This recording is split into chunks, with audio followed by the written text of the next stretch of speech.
Buenas tardes, yo les voy a hablar del tema 1.1 que se llama mecanismos físicos de la conducción.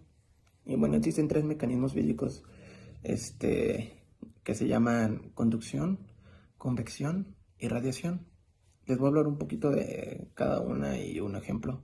Bueno, la conducción es la agitación térmica de las moléculas sin existir el desplazamiento entre ellas. Esto quiere decir que un ejemplo, cuando pones en la estufa un recipiente metálico, lo pones a calentar, con el paso del tiempo se va a calentar uniformemente, o sea, sin existir el desplazamiento entre ellas mientras el objeto esté ahí y no exista desplazamiento. Eso quiere decir que es la conducción. Y la convección es la transmisión de calor emitida también, pero esta es por moléculas y existe ese desplazamiento entre ellas. Puede ser líquido o gas, y un ejemplo de esta puede ser de que el vapor del agua, que cuando sale caliente y este está desplazándose. eh, O cuando pones un globo aerostático que pones a calentar y se calienta el aire, eso también se está desplazando. Y un ejemplo, bueno, ahora le voy a hablar de la radiación. Y esta está basada por el calor emitido de un cuerpo a otro. Y esto generalmente por las ondas electromagnéticas. Y mientras mayor sea la temperatura, van a ser las ondas. Un ejemplo de esta radiación puede ser como un horno de microondas, que esta emite ondas electromagnéticas. O otro ejemplo puede ser los rayos del sol, que también generan ondas electromagnéticas y esto genera calor. Y pues esto es todo de mi tema. Punto 2 sobre la conductividad térmica, mi compañero Juan Carlos y yo, donde nos dice que la conductividad térmica es la propiedad que tienen algunos materiales para transmitir calor. Esta conductividad térmica se calcula a partir del coeficiente referido como K, donde nos dice que la fórmula es igual a Q sobre grado por temperatura, donde el Q es el flujo del calor por unidad de tiempo y área, y grad por temperatura pues es el gradiente de temperatura. Cuanto mayor sea la conductividad térmica de un material, mejor conductor de calor resultará, y cuando sea menor, pues viceversa, será un material mucho más aislante. Existen tres métodos de conducción térmica. El primero es la conducción, que ocurre cuando el calor se transmite de un cuerpo a otro con diferente temperatura a través del mero contacto.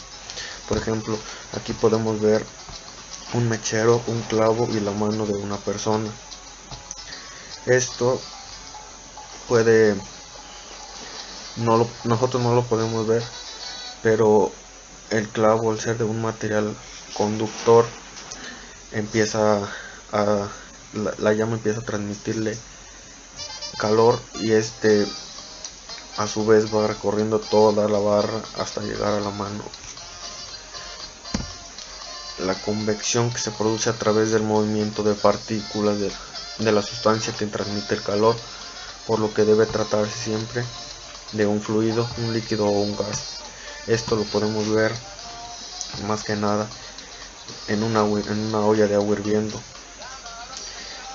Sí es posible analizarlo debido a que se ven las partículas moviéndose por sin ningún lado, donde nos dice que las partículas al calentarse suben y las que están frías bajan, y es un ciclo hasta que llega un punto en el que todas las partículas están a una misma temperatura.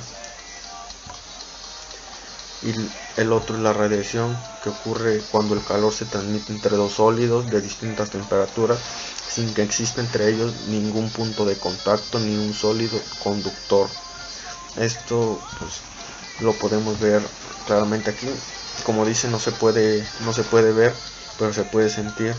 Prácticamente un claro ejemplo es el sol. Nosotros, al exponernos al sol, no vemos los rayos, pero nuestra piel siente que algo pues se puede decir que penetra nuestra piel, es el contacto de los rayos ultravioleta. También podemos, existen tablas ya de conducciones térmicas de conductividad térmica, de algunos materiales ya no es necesario calcularlo. Existen materiales aislantes que, como podemos ver, su conductividad térmica es baja, y podemos llegar a materiales muy conductores como pueden ser los metales. Uno de los más altos conductores es la plata. Entonces, si necesitamos la conductividad de algún material conocido, pues ya no es necesario calcularla.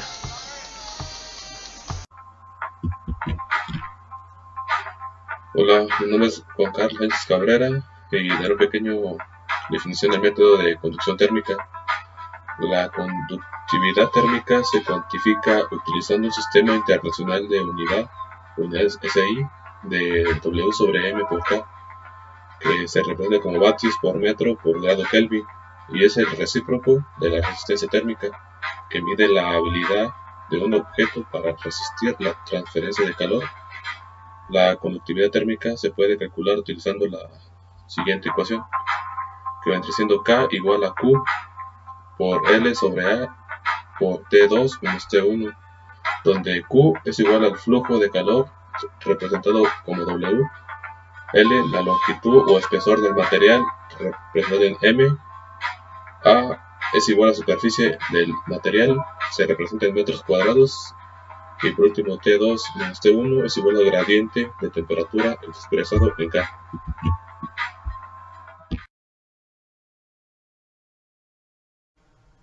Hola, profesor. Yo le voy a hablar sobre el tema de los aislantes, su diseño y su selección. Entonces, ¿qué es un aislante? Se entiende que son todos los sistemas o operaciones que te ayudan a reducir el flujo térmico que se intercambia entre dos entornos o temperaturas pues diferentes, o sea, entre calor, frío y todas esas cosas.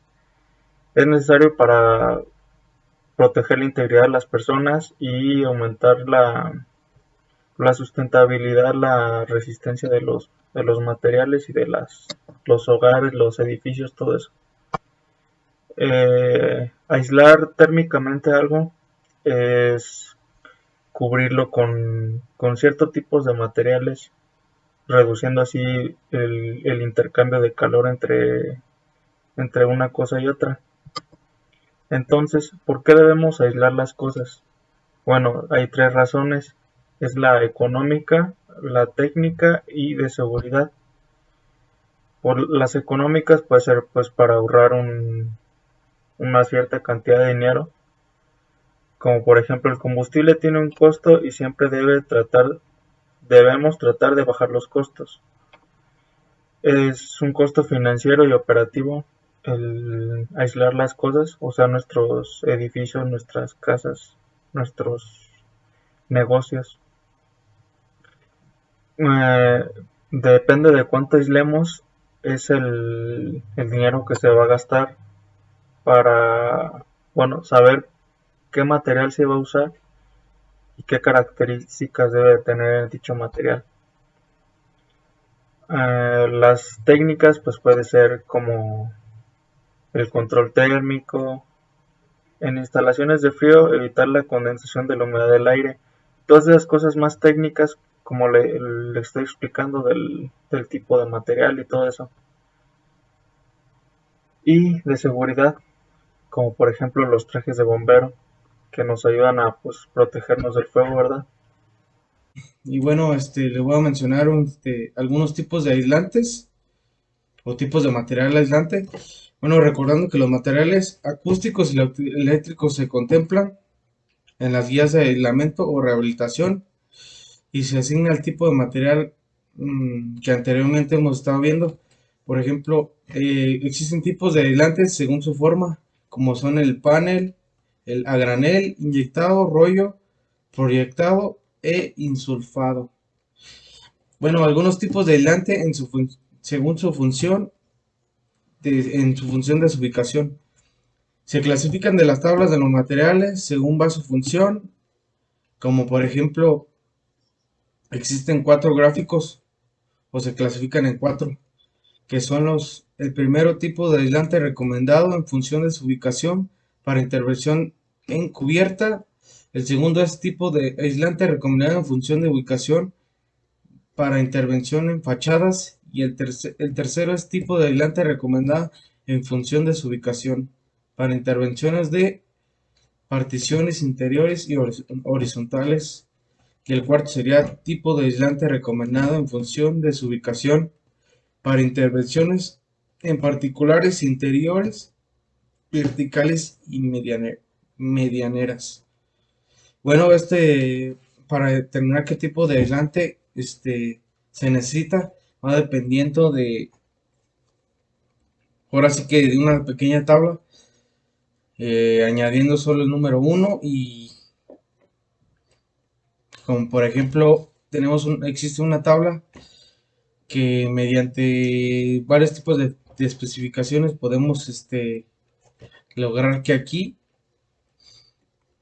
podamos observar y poder clasificar y poder ver cuál tipo de material es el que necesitamos de acuerdo a esta tabla.